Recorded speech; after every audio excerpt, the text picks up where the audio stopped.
विरोधी लगातार हट्टगोल भितर विधानसभा अचल एपटे ओडिया अस्मिता प्रसंग को नहीं विरोधी हमला को नहीं जवाब रखिंट सरकारी दल विधायक टंकधर त्रिपाठी।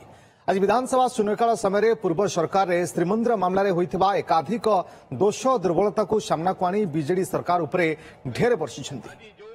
2006 दलाचकटारे 3 महिला मृत्यु, 2015 नवकलेवर बेले ब्रह्म विभ्राट प्रसंग उठाई विरोधी बीजेडी को कड़ा जवाब देते। राज्यपाल अभिभाषण उपरे धन्यवाद दे विधायक टंकधर त्रिपाठी विधानसभा रखिथिबा तांकर एई वक्तव्य को निज सोशल मीडिया हैंडल रे शेयर करछन्ति।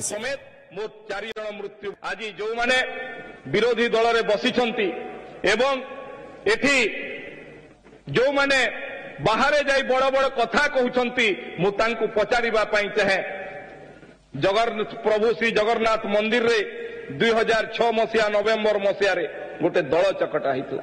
एथिरे 3 जण महिला समेत मोट 4 जण मृत्युवरण करथिले।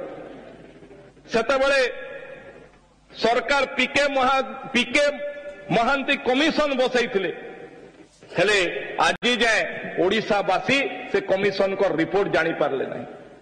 2015 नवकलेवर समय विशृंखला चरम सीमार पहुंची थिला।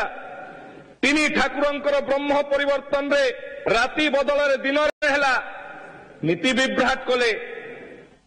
सेतेबेले घटना को नहीं खाली ओडिशा नुहे सारा देश में उद्वेग प्रकाश करा जायतिला। किंतु सरकार आज पर्यंत से विषय रे जेते पर्यंत सरकार रे थिले से पर्यंत कोनोसी कथा कहि नथिले।